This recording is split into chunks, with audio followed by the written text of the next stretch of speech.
Minister launches Fit India age-appropriate fitness protocols.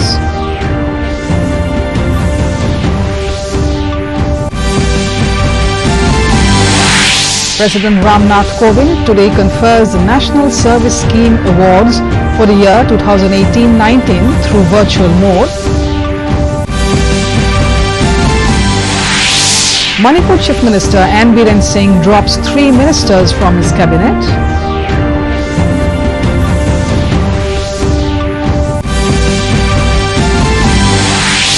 Sonowal inaugurates Arundhati Gold Scheme for newly married women.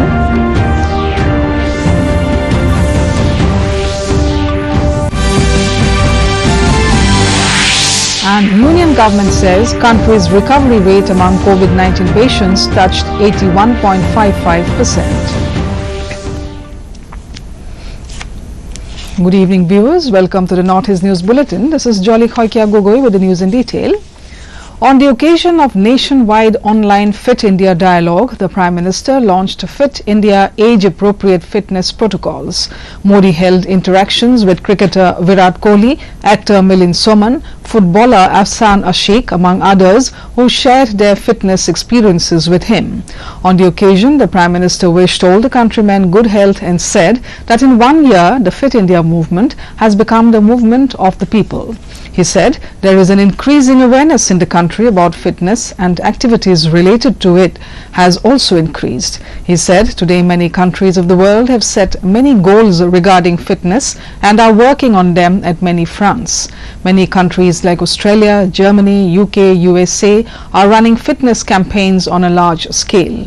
Modi said usually parents teach us all good habits, but for fitness the trend has reversed a little and youngsters are taking the lead in helping their parents get a fit lifestyle. Fitness की dose आधा घंटा रोज। मैं दोबारा सुनाता हूं, fitness की dose आधा घंटा रोज। इस मंत्र में सभी का स्वास्थ्य, सभी का सुख छिपा हुआ है। President Arunachal COVID today conferred the National Service Scheme Awards for the year 2018-19 through virtual mode. The NSS Award for the year 2018-19 was presented to 42 awardees in 3 different categories like university, NSS units and their program officers and NSS volunteers. Youth Affairs and Sports Minister Kiren Rijiju attended the ceremony from Vigyan Bhavan in New Delhi. Speaking on the occasion, the President said that the National Service Scheme aims at education through service. He said character building and personality development of young volunteers is done through service and the motto of this scheme is not me but you. COVID said that it is a matter of happiness that about 40 lakh young students of many technical institutes, colleges and universities are serving society and the nation by joining the National Service Scheme. युवा स्वयं सेवकों के चरित्र का निर्माण तथा व्यक्तित्व का विकास होता है। स्वैच्छिक सामुदायिक सेवा राष्ट्रीय सेवा योजना का महत्वपूर्ण अंग है। इस योजना का आदर्श वाक्य है नॉट मी बट यू, यानी मैं नहीं बल्कि। In Manipur, Chief Minister N. Biren Singh has dropped 3 ministers from his cabinet. The 3 ministers who were dropped from the Council of Ministers are Agriculture, Veterinary and Animal Husbandry Minister V. Hang Han Lian, Social Welfare and Cooperation Minister Nemcha Kibjen and Education, Labour and Employment Minister Thokcham Radheshyam Singh. All the 3 are from the ruling BJP. Kibjen was the lone woman minister in the cabinet. The governor, Dr. Najma Heptullah, has accepted the dropping of the ministers. Inaugurating the ambitious Arundhati Gold Scheme, Chief Minister Sarbananda Sonowal said the scheme spread in 30 districts over the state will benefit newly married women with a Rs 40,000 dole out each. Sonowal also intimated that the scheme was formulated to enable women exploit their talents in their quest of gender parity. Appealing to the women folk to register themselves, Health Minister Himanta Biswa Sarma said the scheme is aimed at the uplift of women. Emphasizing on implementation of the gold scheme, Disaster Management and Revenue Minister Jugan Mohan appreciated the Chief Minister for the initiative. Deciding to revoke COVID-19 cess on petroleum products, Nagaland Minister for Planning and Coordination and Government Spokesperson on COVID-19, Neba Krono, said the government took the decision to roll back the COVID cess in response to the people's demand and also considering the opening up of economic activities. Taking the decision at the State Cabinet meeting held yesterday, Nagaland government had levied the COVID cess on diesel by 5 rupees per litre and on petrol by 6 rupees per litre from 28 April this year. The Union government today said that the country's recovery rate among the COVID-19 patients had touched 81.55%. More than 87,000 COVID patients recovered during the last 24 hours. India's COVID tally has crossed 57 lakh with 86,508 new infections being reported in a day. Presently, active cases in the country stand at 9,66,000. In the COVID scenario in the Northeast, the surge in COVID cases has continued. Assam has 16,03,491 active cases, followed by Tripura with 28,789 cases.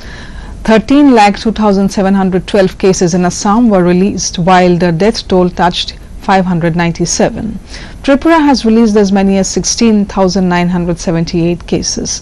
The death toll in the state account for 260, while Meghalaya has 4,961 active cases with 2,859 released after treatment. The death toll is 42. Nagaland has 5,671 active cases with 4,536 released and 16 dead. Sikkim has 2,628 active cases. 2,023 cases were discharged, even as there were 30 death cases. Manipur has 8,133 cases, 5,903 cured and 14 deaths. Arunachal has a total of 8,133 active cases with 5,903 released and 14. Mizoram has 1,713 active cases with 0 death, even as 1,095 cases were released. Nagaland has reported at 5,671 active cases, 4,536 cured cases and 16 dead. 1,762 patients were released in Assam today, taking the total number of discharged persons to 13,02,709. Assam Health Minister Dr. Himanta Biswa Sharma said the active cases as on September 23 stood at 30,182. Reporting the sharpest single-day spike in Arunachal, 289 COVID-19 cases were recorded in the state. This has taken the state's total to 8,133, accounting for the fresh cases. While Itanagar Capital Complex reported the highest spike at 173 cases, 125 COVID-19 patients were discharged during the last 24 hours. Total number of active cases in the state stands at 2,216, with a death toll touching 14. Meghalaya Deputy Chief Minister Preston Tingsong said the Deputy Commissioners of West Jaintia Hills and East Jaintia Hills have been instructed to release the land compensation money to the landowners for the Shillong-Dauki Road project. He said that NHIDCL has already deposited money to the Deputy Commissioners of the respective districts, and they have instructed the respective DCs to start releasing the compensation to all the construction and beneficiaries. The Ministry of Defence had recently agreed to give 12.45 acres of defence land for the construction and upgradation of Shillong-Dauki Road project. The work of the long due project will be implemented by the NHIDCL, and the defence land will be used for expansion of the road to a 4-lane road till Upper Shillong, after which it will be a 2-lane road. The 71.5 kilometer road will be constructed through funding from Japan International Cooperation Agency, or JICA.